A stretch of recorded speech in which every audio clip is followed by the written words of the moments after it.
Hey stop! Tu roules sur le boulevard BD? Ce podcast est fait pour toi. Le podcast des podcasts BD. Épisode exceptionnel. Depuis quelques années, la radio s'est réinventée grâce au podcast.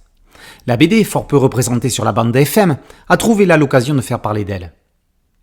Alors, entre professionnels et amateurs, Boulevard BD, podcast BD présentant habituellement de courtes chroniques quasi quotidiennes, vous propose une mise en abîme avec un recensement non exhaustif des forces en présence. Les Franco-Belges est une émission mensuelle dans laquelle une bande de passionnés décortique une série dite classique, parfois sur 2 épisodes. Spirou, Astérix, Lucky Luke ou d'autres moins célébrissimes comme Soda Oulou sont déjà passés par leur prisme. Dans ma bulle est une quotidienne issue du site Avoir à lire. Dirigée par Jérôme Vincent, on y trouve des chroniques aussi bien de franco-belges que de manga, des interviews d'auteurs qui, entre autres, nous présentent leur bibliothèque. On y parle des adaptations de BD au cinéma. Cette saison, le podcast a diffusé une série passionnante consacrée à la redécouverte des autrices de bandes dessinées. On ne présente plus Actua BD, site internet dirigé par Didier Passamonique, très riche à la pointe de l'actualité. C'est une référence pour tous les BD-philes. Son adaptation en podcast permet de profiter d'interviews d'auteurs et de conseils de libraires. Radio France diffuse 2 courtes chroniques hebdomadaires. Chaque dimanche sur France Info, Jean-Christophe Augier présente dans BD bande dessinée 1 ou 2 albums avec éventuellement une courte interview d'un auteur et informe brièvement sur l'actualité des festivals. Dans une présentation plus théâtrale, Laetitia Gaillet expose son choix le mercredi sur France Inter dans Bulle de BD. Les podcasts permettent d'écouter ces émissions très matinales à l'heure qui convient à chacun. Du côté de France Culture, signalons l'adaptation par des comédiens professionnels du Petit Nicolas, avec notamment un épisode hilarant sur la visite de l'inspecteur, ainsi que plusieurs aventures en 5 épisodes de Tintin. France Culture a eu son émission à l'antenne consacrée à la bande dessinée, le rayon BD, par Victor Massé de l'Épinay. Cet été, la station a proposé Culture BD, une série d'émissions consacrées à de grands héros comme Tintin, Blueberry, Corto Maltese, Naruto. Thomas Baumgartner est aux manettes de 2 podcasts d'entretien. Dans la bande dessinée, il reçoit un auteur par semaine. Avec Studio à suivre, c'est une rencontre mensuelle un peu plus longue avec un auteur Casterman. De la même manière, toutes les 2 semaines, Mathieu Charrier revient avec un auteur sur sa carrière dans 9e art, le podcast de la Cité internationale de la bande dessinée et de l'image d'Angoulême. Certains festivals, comme Quai des Bulles, ont leur podcast attitré éponyme.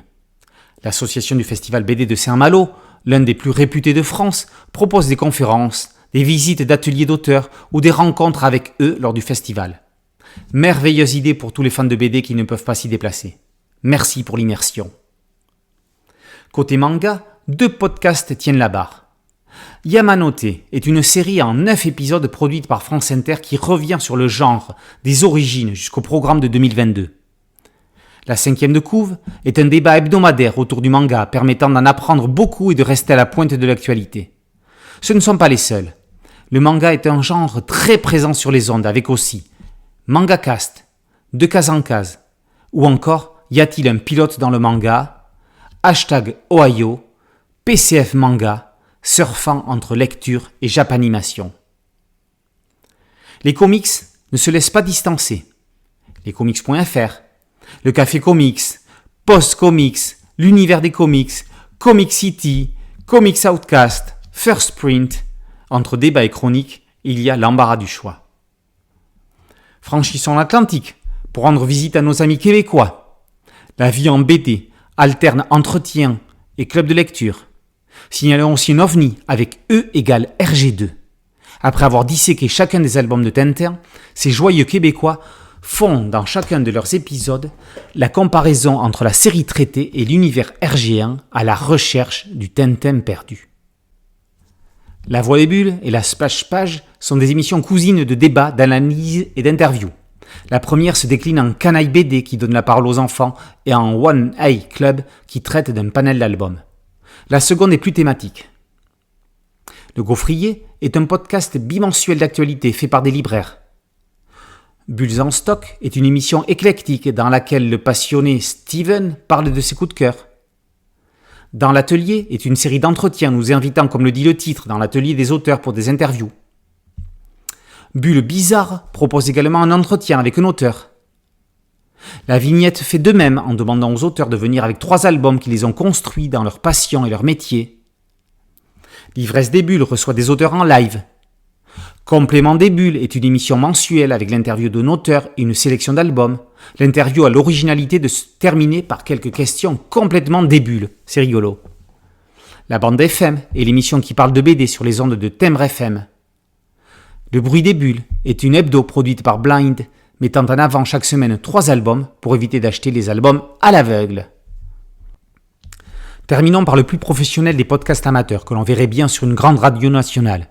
C'est l'Atelier BD. L'équipe de chroniqueurs est formée de passionnés, d'auteurs et d'une libraire, qui n'a qu'un défaut, celui de dire trop souvent « du coup ». La dynamique troupe traite de l'actualité du mois, propose une sélection d'albums et reçoit un auteur pour une longue interview. On vient malheureusement d'apprendre que l'équipe fait une pause, mais jetez-vous sur les épisodes disponibles. Il n'y a donc que l'embarras du choix dans toute cette sélection. Si certains podcasts ont le même concept, chacun a sa couleur et sa particularité, qui fait que tout le monde en trouvera un qui lui plaira. Il est difficile de recenser tout le monde, il y a forcément des oubliés dans le lot. Certainement de quoi faire un autre épisode spécial de Boulevard BD, l'adresse de toutes les bandes dessinées. Boulevard BD, c'est un podcast audio et une chaîne YouTube. Merci de liker, de partager et de vous abonner. À très bientôt sur Boulevard BD, ciao.